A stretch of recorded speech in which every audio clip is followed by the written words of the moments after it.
داؤد علیہ السلام کو اللہ نے زمین میں خلافت دی. قرآن داؤد علیہ السلام کے بارے میں تعریفیں کرتا ہے, بہت تعریفیں کی قرآن نے. لیکن داؤد علیہ السلام کے ہاتھ میں لوہے کو اللہ نے پگھلایا, وہ زرہیں بنایا کرتے تھے, جنگی سامان بنایا کرتے تھے. اللہ کے پیغمبر ساری زندگی داؤد علیہ السلام نے روزہ رکھا ہے, لیکن کام کیا کر رہے ہیں؟ اسلحہ بنا رہے ہیں. بھائی اسلحے کی فیکٹری جو کام کرتی ہے وہ کون کر رہا ہے؟ داؤد علیہ السلام. اللہ یہ بھی تو کر سکتے تھے, آپ کو میزائل بنانے کی, اسلحہ بنانے کی کیا ضرورت ہے؟ آپ اللہ کرے میں سب کچھ خود ہی کر دوں گا. نا نا نا اے داؤد, تو رات کو عبادت کرتا ہے, دن میں تو روزہ رکھتا ہے, لیکن تجھے دنیا میں اپنی حکومت قائم کرنے کے لیے, قوموں پہ برتری کے لیے ان سے زیادہ اسلحہ بنانا پڑے. زرہیں بنائی ہیں داؤد علیہ السلام نے. یہ تو اسلحے کا, یہ بھی تو ٹیکنالوجی ہے نا. آج ہم سارا اسلحہ امریکہ سے لیتے ہیں. اب تو پاکستان اللہ کا شکر ہے بہت حد تک خود مختار بھی ہو گیا ہے. دوسرے علوم بھی اللہ نے ذکر کیے. یوسف علیہ السلام وزیر خزانہ بنے ہیں مصر میں. یوسف علیہ السلام سے جب بادشاہ خوش ہوا نا, غیر مسلم بادشاہ, تو یوسف علیہ السلام نے دیکھ لیا کہ بادشاہ مجھے نوازنا چاہتا ہے. تو یوسف علیہ السلام نے یہ نہیں کہا کہ مجھے مدرسہ بنا کے دے دو, میں بچوں کو پڑھاؤں گا, مجھے مسجد بنا کے دے دو, میں امامت کروں گا. یہ بھی اچھا کام ہے, ایسا نہ ہو امام صاحب کو آپ وہ کہنا شروع کر دیں کہ امام صاحب نکلو یہاں سے. یہ بھی ضروری ہے. لیکن یوسف علیہ السلام جانتے تھے کہ ملک میں جو انقلاب آئے گا وہ کوئی عہدہ لینے سے آئے گا. تو یوسف علیہ السلام نے کیا کہا؟ مجھے وزیر خزانہ بنا دیں. انی حفیظ علیم, میں خزانوں کی حفاظت بھی کروں گا. علیم, میں اکاؤنٹنگ کا علم بھی جانتا ہوں, مجھے پتا ہے کتنا بجٹ کس طرح سے نکالا جائے گا, کتنا اسٹور کرنا ہے, کتنا مصر کے خزانوں کو ہم نے بیچنا ہے جو اگلے 7 سال جب تحت آئیں گے اس کے لیے ہمیں کام آئے. یہ ساری نالج اللہ نے مجھے دی ہے. تو یہ دینی نالج تھی یا دنیاوی نالج تھی؟ تو دنیا کی نالج تھی نا. اسی بیس پر یوسف علیہ السلام کو حکومت ملی ہے, اور یہ دنیا کی نالج اللہ نے یوسف علیہ السلام کو دی تھی. اگر یہ نالج نہ ہوتی تو آپ مصر کی باغ ڈور نہ سنبھال سکتے تھے. تو قرآن میں بہت ساری آیتیں ہیں, اور مسلمان تو یہ بات کر ہی نہیں سکتے نا, کیونکہ گورے یہ بات کا اعتراف کرتے ہیں. میں نے ایک یونیورسٹی میں میرا لیکچر تھا, میں نے انگریزوں کی کتاب کے حوالے سے میں نے یہ بات ان کے سامنے رکھی تھی. اب ہر جگہ تو میں کتاب لے کے نہیں گھومتا, نہ میں ڈاکٹر ذاکر نائک ہوں کہ رٹا لگا کے سارے یاد کر لوں حوالے. تو گوروں نے یہ بات لکھی ہے کہ جب اسلام دنیا میں آیا, اگر اسلام نہ ہوتا تو آج ہم جس سائنسی ترقی پر ہیں, آج سے 500 سال بعد یہاں پہنچتے. اسلام کی وجہ سے 500 سال ہمارا راستہ کم ہو گیا ہے, کیونکہ اسلام جب دنیا میں آیا تو پھر لوگوں نے دین اور دنیا کا علم حاصل کرنا شروع کیا ہے, اور مسلم سائنٹسٹ پیدا ہوئے ہیں. 400 سال تک ہمارے سائنسدانوں کی کتابیں یورپ کی یونیورسٹیوں میں پڑھائی جاتی رہی ہیں. 400 اب تک بہت ساری اصطلاحات باقی رہ گئی ہیں.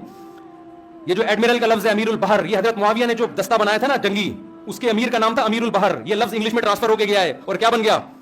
ایڈمرل بن گیا. یہ عربی سے آیا ہے.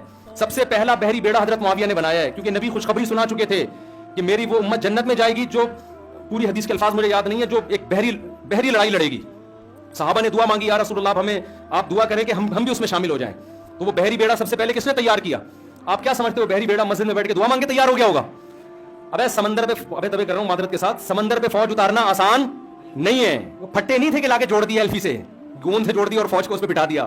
پورا فوجی لشکر سمندر پہ اتارا, کتنی ٹیکنالوجی استعمال ہوئی ہوگی. اور پھر کسی ملک پہ حملہ جو کرنا ہے, اور حملہ کرنے کے لیے کیا سمندر میں آپ ایسے سفر کرتے ہیں جیسے بائی روڈ سفر کرتے ہیں؟ ابے بھائی بائی روڈ آپ نے سفر کرنا ہے کیسے؟ ڈیفینس سے آپ جاؤ ادھر انڈا موڑ, لوگ آپ کو بتائیں گے ادھر مڑے گا بھائی, یہاں سے الٹا وہ گولے گنڈے والا ہوگا, ادھر الٹے ہاتھ پہ ٹن مارنا, ادھر ایک بلڈنگ آئے گی اس کے سیدھے ہاتھ پہ جانا, وہاں تمہاری پھپھو کا گھر ہے نا, اس سے آگے تمہارے ماموں کا گھر ہے, اس سے لیفٹ پہ ٹن ہو کے تم انڈا موڑ پہنچ جاؤ گے. ایسے سمجھاتے ہیں نا. کیا سمندر میں ایسے سفر ہوتا ہے بھائی؟ حضرت معاویہ نے ارادہ کیا, فرض کریں قبرص پہ حملہ کرنے کا, فرض کریں سمندر سے جانا ہے, تو کیا سمندر میں جانے کے بعد یہ آئے گا کہ یہ والا پہاڑ آئے گا, اس سے تھوڑا لیفٹ ٹرن مارنا, پھر ایک ویل مچھلی آئے گی اس سے؟ سمندر میں ستاروں کے علم سے سفر ہوتا ہے, بہت پیچیدہ علم ہے. آپ دیکھو اس زمانے میں پوری دنیا میں مسلمان پھیلے ہیں, 1200-1300 سال پہلے پوری دنیا میں اسلام. امام شافعی رحمہ اللہ تعالی وہ لکھتے ہیں, جو 1200-1300 سال پرانے عالم ہیں, وہ لکھتے ہیں کہ لا اعرف احد یدعا, ان کے یہ الفاظ ہیں کہ پوری دنیا میں اسلام پھیل چکا ہے, میرے علم میں کوئی ایسا نہیں ہے جس کو دعوت دی جائے اسلام کی. تو پوری دنیا میں مسلمان جہاں بھی گئے ہیں نا, انہوں نے مسجدیں بیت اللہ کی طرف بنائی ہیں. وہ ساری مسجدیں آج کس رخ پر ہیں؟ یہ کیسے بن گئی بیت اللہ کے رخ پر؟ بولو نا. علم تھا بھائی ٹریگنومیٹری کا, ان کے پاس کرو ٹریگنومیٹری کا علم تھا, سائنٹسٹ تھے, ان کو پتا تھا کہ بھائی بیت اللہ, آپ تو یہ سمجھ رہے ہو کہ مدینہ سے جب وہ چلے تو لکیر کھینچتے ہوئے جا رہے تھے نا سیدھی سیدھی, یہ ممکن ہے کہ ادھر قبلہ بنا؟ اس زمانے کی خود نبی کی مسجد دیکھ لو, مسجد نبی اس دن سے جس رخ پر ہے وہ قبلے کا رخ ہے. یہ تو معجزاتی طور پر ہو گیا, لیکن ہر جگہ معجزے تھوڑی ہوئے. تو پوری دنیا میں ہم جب گئے نا بخارا وغیرہ ان علاقوں میں, تو اس دور کی جو مسجدیں ہیں ان کا ساؤنڈ سسٹم دیکھ کے حیران ہو گیا. پہلے بھی لاکھوں لوگ درس حدیث میں بیٹھتے تھے, مائک ایجاد نہیں ہوا تھا, تو کیا چیختے تھے جبڑے پھاڑ پھاڑ کے. ایسے ساؤنڈ سسٹم مسلمان انجینئروں نے بنائے ہوئے تھے, ادھر بات کرو آپ, وہ بات پھیلتے پھیلتے کہاں جائے گی؟ آخر بندے تک پہنچے گی. تو اگر یہ مسلمانوں کے پاس نالج نہ ہوتی, علم نہ ہوتی, تو مسلمان دنیا پہ 1200 سال حکومت نہ کرتا.